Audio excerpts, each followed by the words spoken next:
Hi, I'd like to talk today a little bit about boot lifters, both 3 and 5 millimeter lifters used almost exclusively by racers on the bottom of the boots to raise the boot off the snow, further off the snow, and to make it less likely for the boot to hit the snow or boot out in a turn.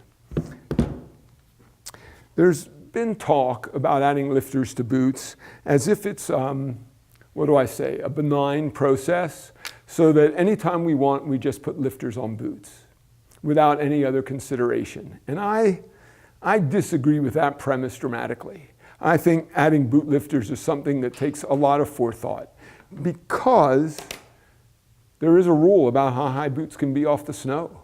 And the rule is from the bottom of the boot to where your foot sits here, and typically the highest part in here would be the heel.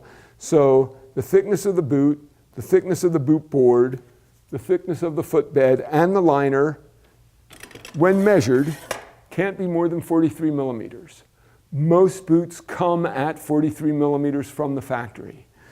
All 4 of the boots here, Head, Dalbello, Rossi, Lang if it was here, Technica, come at 43 millimeters.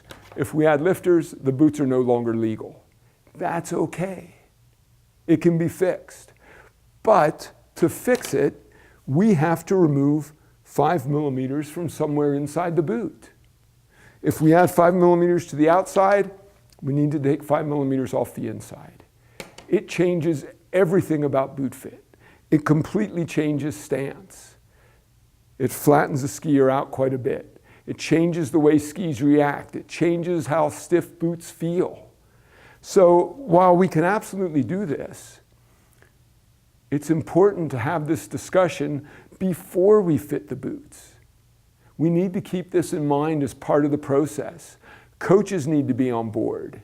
If we just do this after, without knowing it, when the coach sees the skier skiing differently and everything reacting differently, they're not going to know what's going on. And your racer won't have been prepared for it.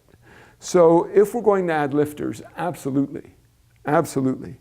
But it needs to be a discussion that happens right in the beginning, so that we know as part of the fit process, we're going to be dropping the foot by 5 millimeters, and we're going to be affecting volume, we're going to be affecting stance, and all of those things should be taken into account before we start boot fitting, before we start punching the boot, before we start grinding the boot and modifying it all.